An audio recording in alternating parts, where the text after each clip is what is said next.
My name is Terrance Hunter. I am 28 years old. Today's date is January 14th, 2019. We are in Orlando, Florida, and I am sitting across from Joanie Schirm, who I have had the privilege of working with to curate an exhibition documenting her father's journey. I am Joanie Schirm, and I am 70 years old, and it is January 14th, 2019, in Orlando, Florida, and I'm sitting across the table as an ongoing volunteer to the Holocaust Memorial and Research Education Center of Orlando, and enjoying my time with Terrance as we create this wonderful exhibit. So we just opened this new exhibit at the Holocaust Center, Joanie, called Displaced Person. Can you tell me a little bit about the exhibit and how we got to where we are? It's been quite a journey. Yes, it is the story that goes with my Czech Jewish father's heritage during World War II. And he escaped the Nazis, and he went as a refugee, a displaced person, to China, one of the few ports of refuge in the world that were accepting Jewish refugees at that time. Around 20,000 Jewish refugees went there. And while he was there, he wrote and received 400 letters by 78 different writers who were scattered around the world like he was as a young physician, or they were relatives and friends that were trapped behind in the Czech lands. And after the war, he hid those letters away. And when my father passed away in 2000, my brother, sister, and I discovered those letters, and I chose them for my inheritance, and I had them all translated.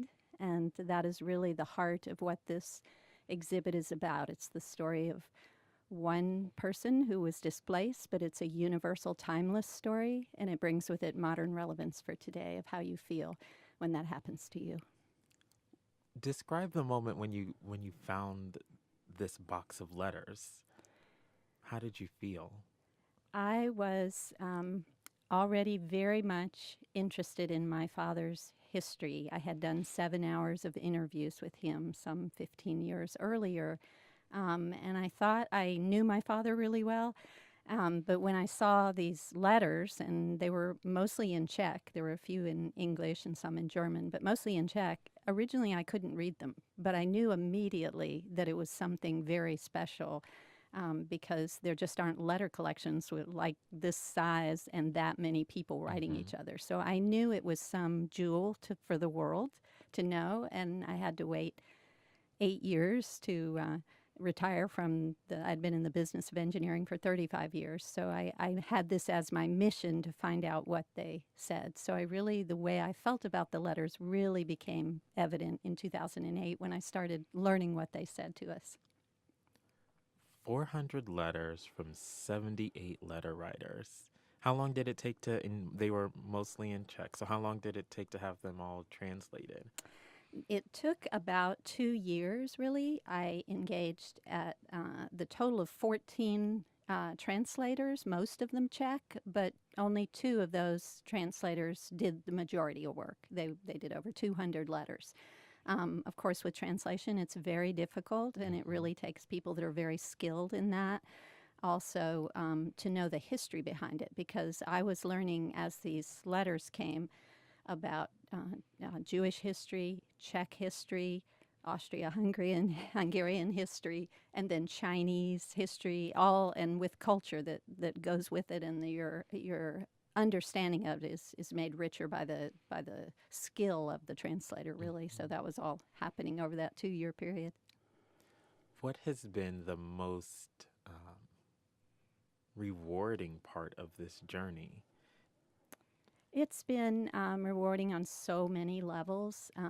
First, it was just very fun getting to know my father at that age. Again, I had interviewed him, so I knew of his later life stories and some of what had happened in the past, but he largely had not shared the story of trauma and sadness and then triumph, really, of survival. And he came to America and recreated his life here and led a wonderful life. But also, another piece of my story is my father met my mother in China. My mother was born in China of American missionaries, and they met in Peking, now known as Beijing, in the fall of 1940. And he asked her to marry him 8 days after they met, and 5 weeks later they were married. So I got to know the love story of my parents, which was really very special. But also, it was learning so much about that time period and how people felt because they poured their stories out into these letters that are so relevant for today's world. It was a very amazing experience, really. So you touched on this point briefly just a moment ago. When did you know that your father lived through more than he was telling you? At what point did you know he was a Holocaust survivor? I knew that. I knew when I was growing up that my grandparents and my great grandmother had perished in the Holocaust, and they were from Benešov near Prague, and they'd been taken away. And of course, I knew my father was Czech and Jewish. He never, when I was growing up, he was agnostic. And I was raised in the Presbyterian church at that time. I would describe myself now as spiritual in the end. So I have a foot into cultural camps and religious camps. But I knew a lot, but then the letters revealed a lot of the pain and adventures that he went through that I did not know. So it's a whole richer story about life and what happens to you when you lose your native land, you lose your family and friends. He lost 44 relatives. That's what we found out later. When Schindler's List came out, actually, he typed a list of his own. I called it Valdick's List, his nickname, where he typed the names of those 44 relatives. I now know that I have letters from, well, his parents. I have letters. That's how I met my grandparents. I have letters from lots of his friends and relatives. So I've gotten to know all these people that perished or had their lives totally turned upside down, and many of them left their own country. So 400 letters, 78 letter writers.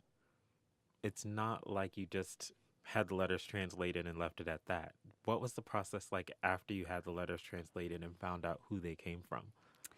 well, I turned into an archivist. I know now what professional archivists might face. The thing that I started with, because I had been in the business of engineering, I owned my own company for 17 years in Orlando. And so I asked my people that I sold it to if I could come back and I could scan the letters. So the first thing I did, and I kept track of my hours for 37 hours over some weeks, I scanned every one of those letters. Then I put them in, they each had a number then that went with them, and I put them in protective covers, archival protective covers. And then as I started to send them out to translators, scans of them, I would send translator a copy, and I was working with so many of them, I realized I needed some sort of database. And so there was a young woman, Kathy Bowman, who came to work with me. She had a Czech background, and she loved this project. And she created this massive database. So I can now, when the translated letters come back, they're all in Word. So if I want to search for any person, place, thing, subject matter, like the word anti-Semitism or Nazi or whatever you want to find in these letters, you can access them. Plus, they're documented in such a way that if someone wants to know who wrote, when they wrote, where they were, if it was a document, there were 400 letters, but there were 134 documents, formal documents, that also goes with this collection. Wow.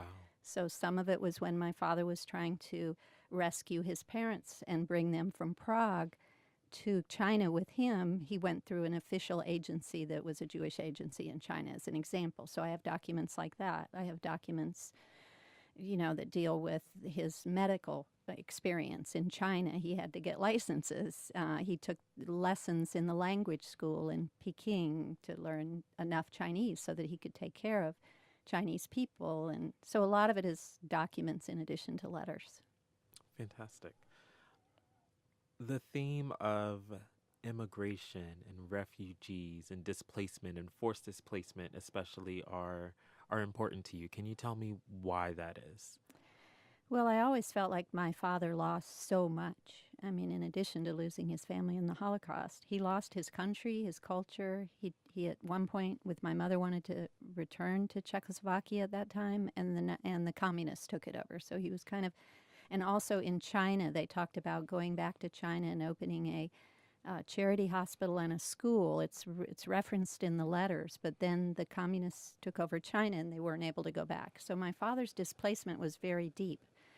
Um, and then over the 10 years that I've been doing this, archiving, researching, travel of the world, I've been to archives all over the world to find information. I went in search of either the letter writers themselves and found two alive. I went and found descendants all over the world for all these letters. So as I was doing this, the issues in the world were really changing, where you had stories of the migrants trying to get across the Mediterranean, the horrific photos of a little boy laying on a beach that made it real for you.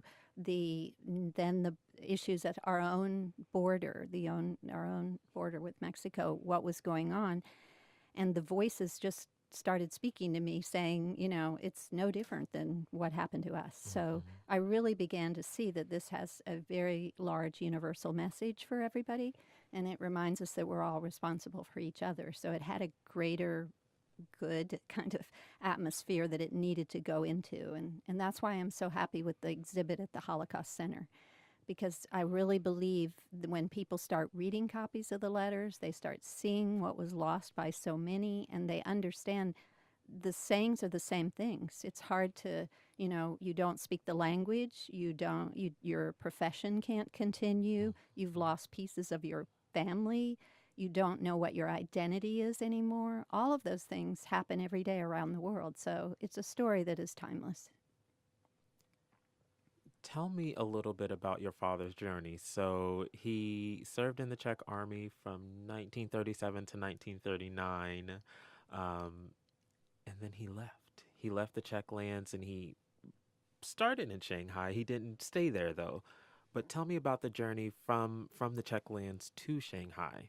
Yes, first I'll share with you his escape from what happened. He was in the Czech army during that time when many things happened, like Kristallnacht, which was a lot of horrendous activities that the Nazis did towards the Jewish population. So he and others knew what the danger really was, in addition to the fact that in March 15th, 1939, the Nazis marched into Prague and took over the Czech lands. So my father was in his army unit at the time. He was this doctor for the unit, and one of the things they could do, or they were supposed to do, was inspect the meat supply that was going to be served to the soldiers.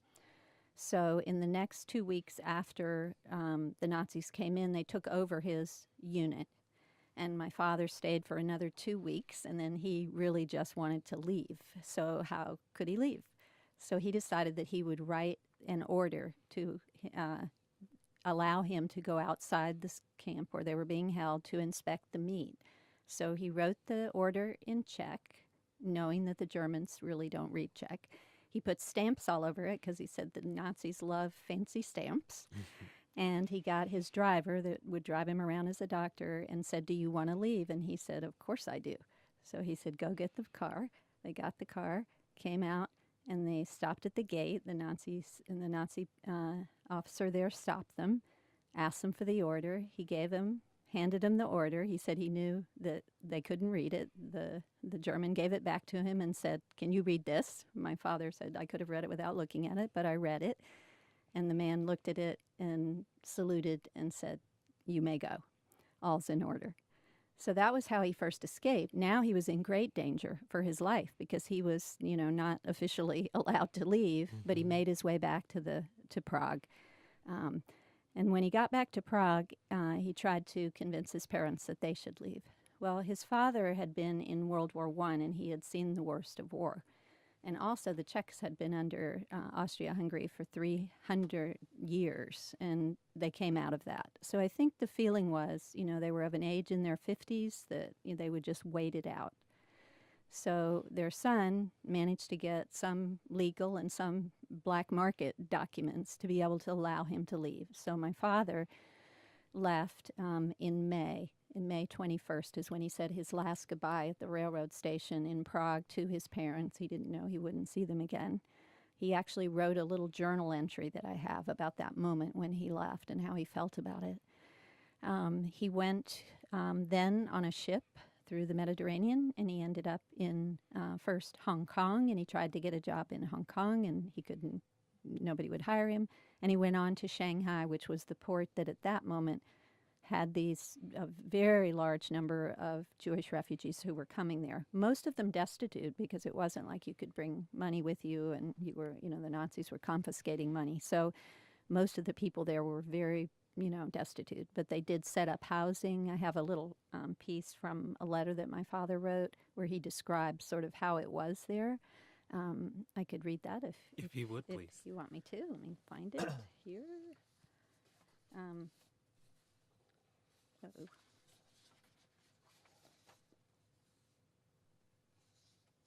I said I could do it, but I'm not able to do it right now. I'll find it in a minute. So anyway, he was in Shanghai, and he decided that because he couldn't find work there, that he would try and go into the interior and get a job as a physician. And that was, he finally found one. And in January of 1940, he went to Shanxi province, and he went to work for an American Brethren missionary hospital there. And the very interesting thing of this, it's a very rare story. Most of the people did not go into the interior that were refugees. My father was there when there was Japanese and Chinese fighting going on that was very ruthless. And there were all kinds of disease, typhus, spotted fever and other things that were really life-threatening that were there. And it's a very interesting time because the letters, my father kept 70 copies, carbon copies of his own letters from that period of time, which makes it a very rare collection even more. And so he would write about what was happening. So they're very detailed. He wrote a large amount of people letters describing what was going on. So it's really something. So he was one time going to buy supplies in Peking, and when he got there, it turned out that there was a very large escalation of war between the Japanese and Chinese, and they blew up the trains, bridges that were along the route that he was supposed to travel. So he was stranded in what is now Beijing. And my mother's story is when she was born of this missionary family in China, they stayed there until she was 10 years old. They had been there like 25 years, the parents had. And so they came back to America. My mother became a teacher, and at 24, she decided that she wanted to be teaching in the mission fields of China, where she had been born. So she came back, and it was fate, because my father arrived, and just 2 weeks later, she arrived, and they met at a tea, and immediately it was love at first sight. And I have them both on tape, a recording, each of them saying how they felt and what the other person looked like at that moment in life. And they were married nearly 60 years. Wow. And they married 8 days after meeting one yes. another. Well, 5 weeks they married. He asked her 8 days later. And I have a letter that my mother wrote to her mother that I guess her mother saved because it ended up being available to us. And it's a 4-page letter where she describes meeting my dad. And she says that it's only been 8 days and they're going to be married. So imagine my grandparents getting that letter and seeing that. So. In the work that you've done connecting with the letter writers, or even before we go there, so how long was your father in China? Your parents, how long were your parents in China? Okay. Well, my mother, spent the first 10 years of her life, and then she came back, and she wasn't there very long because when what happened with my father is he got to China. He arrived in Hong Kong in June of 1939, and then Shanghai in July. And he met my mother in he met her in September of 1940. So like a year and a half later, he meets her, and then they're intending to stay by all the letters that I have, but the Japanese are really ratcheting up their warfare in all of that part of Asia, but particularly in that area. And so the American embassy actually recommends that all the foreigners leave. And so my father, at first, when he's applying for a visa then to try and go with my mother, there's a lot of anti-Semitism in the American embassy at work, but not everybody is that way. So a man that my father had met in Peking when he was going through language school, he made friends with, who was from the embassy. Mm-hmm. And that man, his name was Arthur Ringwald, and I have a letter from him. And he actually, when I studied him in history, he was really a pretty incredible man.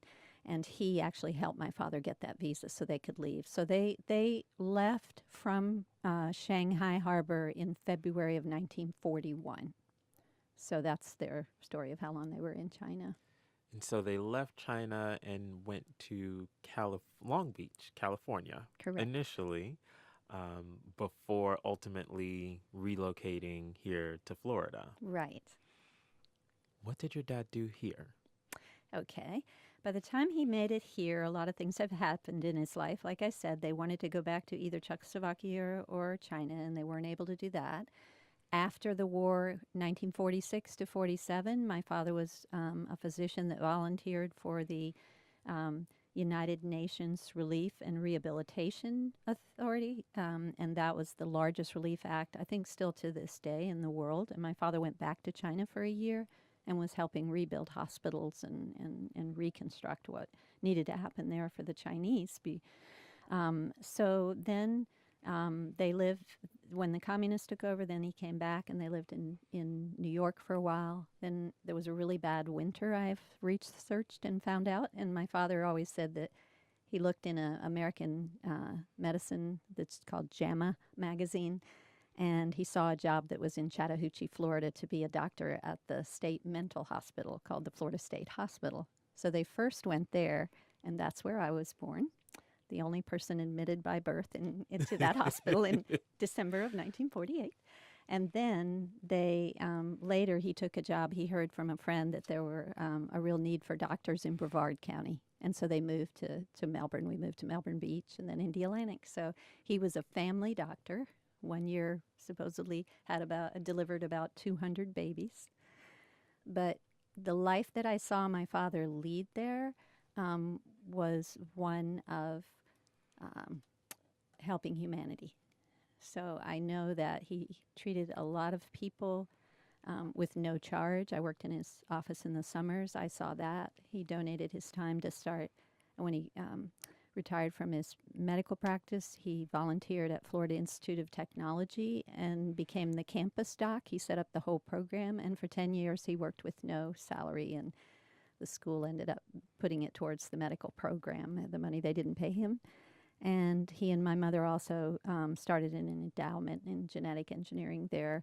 And my father served on boards, kind of a little bit out of the ordinary for most doctors, where he was serving on a board that helped create the first affordable housing in Melbourne called Trinity Towers. And then he would do rounds at nursing homes. I interviewed a lot of his nurses after he died and other people, and one of them said that in the elderly homes, that she never saw anybody treat the elderly like my father had, who treated them all like real people. And just a lot of things that I found. So I knew my father had lived this extraordinary life, but the big thing that revealed this to me was a letter that was the first letter that I had translated from all this group. There's a long story that goes with why it was the first, but I'll just share with you. It was a surprise to me that it was my grandfather's last letter that he wrote to my father. And the letter was mailed right before they were taken away in April. They were taken away April 24th, 1942 from Prague. And they were first taken to Terezin, a concentration camp in the Czech lands. And then they were taken to the east a month later. And the people at the U.S. Holocaust Museum did record checks and other things and determined that they probably perished, both my grandparents, at Sobibor death camp, a camp that was made purely for the extermination of human beings.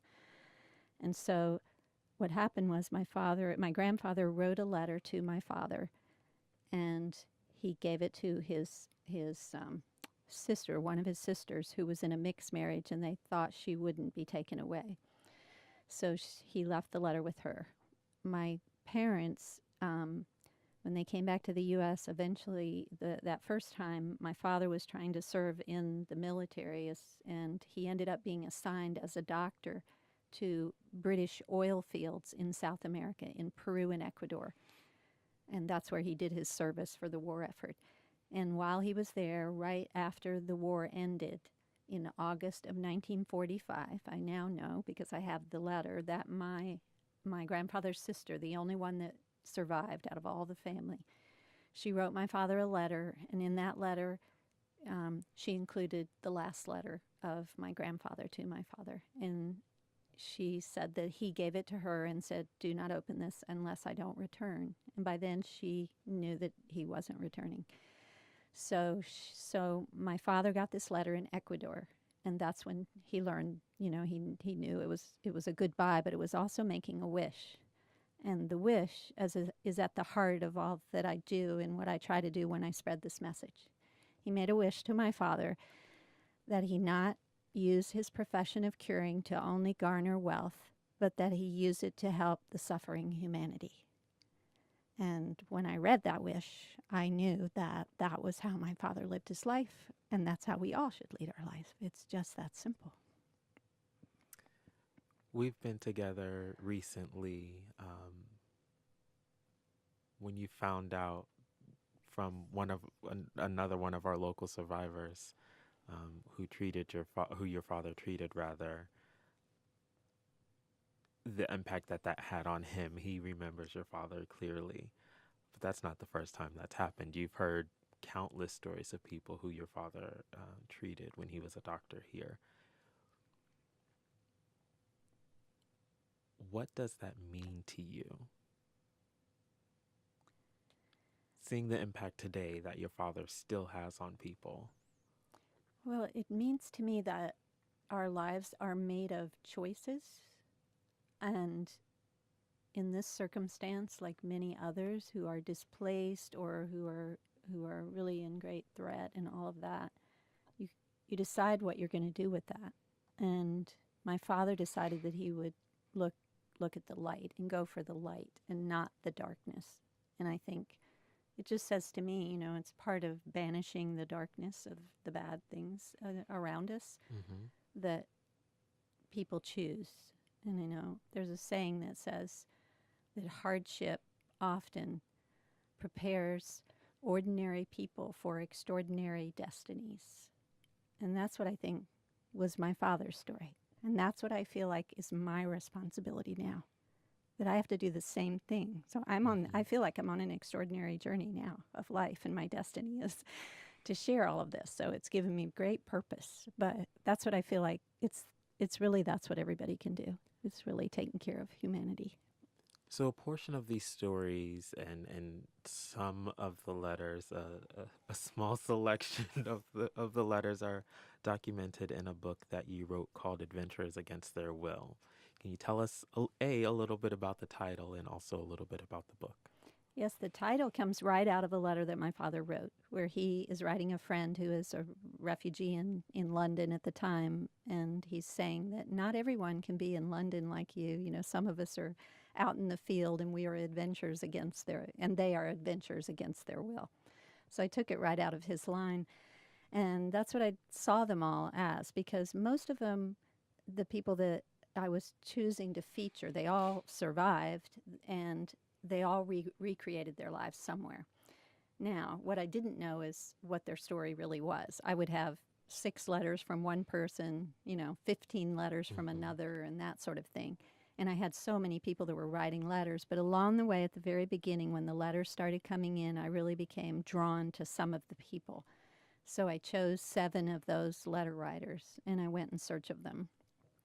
And I found 2 alive, one in Chicago, one in Washington, D.C., and I went to see them. And then I found others all over around the world, the descendants of those. So they were kids like me in their late 60s to 80 years old kind of kids. And what I found from talking to all of them is we shared many commonalities. And people react differently because some, a lot of the people that came out of that were overprotective fathers or overprotective mothers, and you realize what they went through. That's what they needed to do. Mm-hmm. Some of them did not reveal their Jewish heritage to their kids. The kids would find out when they were in their 20s or 30s, even because they were afraid. And so you begin to look at what that all meant in the lives of these people. And again, you can see the parallels of today. The people that, like my father, made a list when Schindler's List came out, and he makes his Mm-hmm. own list. I think all the time of the people that are in Syria, you know, are they making their lists? What is that like to know and not really tell everybody that you had 44 close relatives murdered? I mean, they live with that all their life. So, it's a book about, that book is about a thread of following the lives of people and trying to figure it out, and how I found them in the modern day world of how we can find each other, and, Facebook to LinkedIn to everything else. There was a lot of that going on. So it's a story like that. How did you get involved with the Holocaust Center? I came to the Holocaust Center. I had been there. I had been there to visit, within a social setting one time with a group. But I came to the Holocaust Center probably in May of 2008 when I was starting, and there was an extensive library there, and I went to try and meet with the teacher advocate there, Mitchell Bloomer, and learn more. And I'll tell you something interesting, because it hangs in my writing room now. Is I have the original chart that had to do with how the Nazis determined if you were really Jewish, how Jewish you were, kind of thing. And it was then that I determined I was a mischling of a second degree, because I had Jewish grandparents and I had non-Jewish grandparents. So it was the beginning of learning that I Mm-hmm. that I went there. And now I like to volunteer, and I'm a co-chair of the Capital Campaign, one of 6, for the new Holocaust Museum, the Holocaust Museum for Hope and Humanity. So that's kind of a special thing now that I think will just grow the messaging for all the people that have messages, not just the history of the Holocaust, but what's going on around us in so many ways where hate is raising its ugly head. Yes.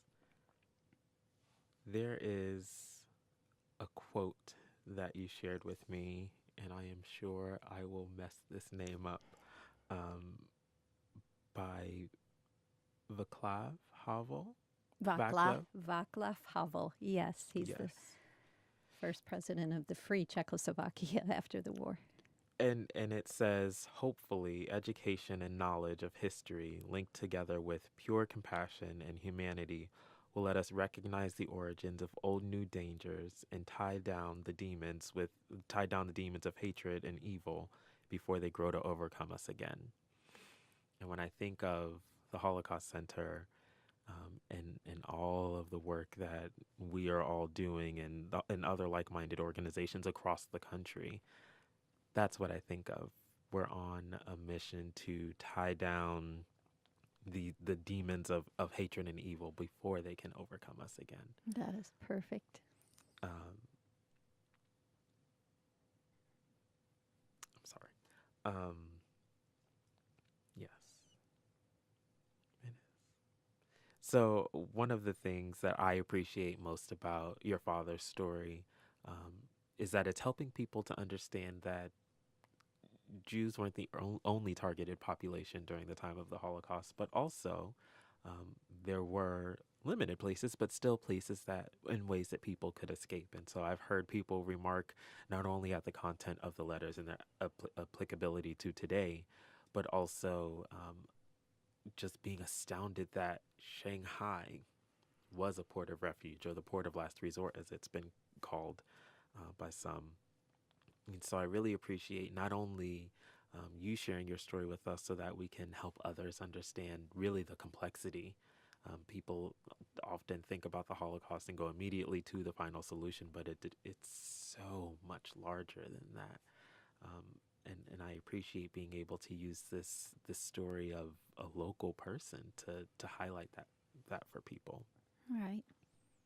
I've told my father's full story in my book, My Dear Boy, and it spends a lot of time on the Shanghai story. And I think, I just encourage people to look up Shanghai and find out about that history. Because when you think about, the world and all that is going on even now, who will be the countries that stepped up and took people in? Right now, I know Canada has done a lot for people Mm-hmm. from Syria, as an example. So I think history records that type of information, and we need to remember it. Who are the ones will step up? Who are Yes. the, as we call with the education program called the upstanders at the Holocaust Center here in Orlando? Who will those people be? That'll be the upstanders. I hope it'll be everybody that's listening to this. Yes.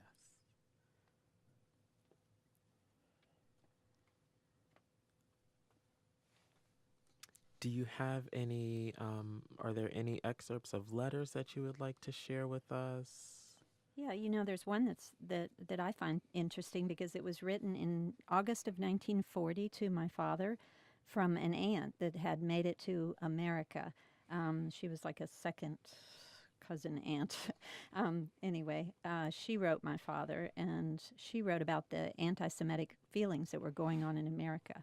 So what she wrote is, um, I can easily imagine how you feel, and I would be really happy if you could get here as soon as possible. Not that the conditions here are much better. There are huge unemployment problems and strong anti Semitic feelings. In the newspapers, you can read daily ads as will hire, will hire Aryans or won't hire Aryans, will not rent to, will rent a flat to Aryans only. I am not afraid of anything and curiously waiting how it all ends. I don't see a very bright future, though. Um, there, there has been a lot discovered now or released about the anti-Semitism that was going on in America Mm-hmm. at that time, and it really did impact a lot of things, like our American reaction to what we did when we got the news of what was going on, which was much earlier. Now we realize, starting in 42, kind of big Mm-hmm. proof of what was happening and our reaction to it, which, looking back, as hindsight always makes you think, we could have done a lot more. We certainly could have. So it was part of the problem here in America at that time. There's another quote that I'd like to share, one that you shared with me as well, by Eleanor Roosevelt. And it in part reads, "Where, after all, do universal human rights begin? In small places, close to home, so close and so small that they cannot be seen on any maps of the world. Yet they are the world of the individual person, the neighborhood he lives in, the school or college he attends, the factory, farm, or office where he works. Such are the places where every man, woman, and child seeks equal justice, equal opportunity, equal dignity without discrimination. Unless these rights have meaning there, they have little meaning anywhere. Without concerted citizen action to uphold them close to home, we shall look in vain for progress in the larger world." That quote inspires me to continue to speaking up and speaking out on behalf of the marginalized and the criticized and the ostracized, um, because it makes such a really great point. It is all about where a person is, and we think in terms of what's happening in the world, and there is a lot happening in the world, and I can't make a difference in the world, but I can make a difference in my home. I can make a difference in my neighborhood and in my school. And so I want to challenge everyone to do the same. And you have done an amazing job setting that example. So thank you. Thank you, Terrance. I feel the same way. It all starts at home, so we all have that opportunity to make a difference in our community, and that's what we should look for in life. Yes. Are there any final thoughts you'd like to share? Or perhaps anything you'd like to say to each other? Well, I think Terrance has been someone who's come into my life through all this work and made such a huge difference. And he has a heart of gold, and he really has attention to detail to make sure everything's of the highest quality. So what I think he's doing in helping spread the message and what this exhibit is all about is just tremendously better because of Terrance.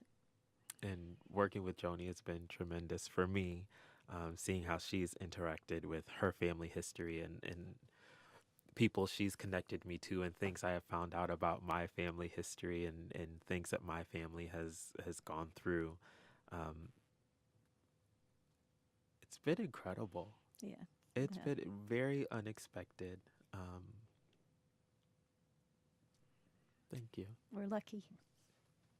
Thank you. Thanks.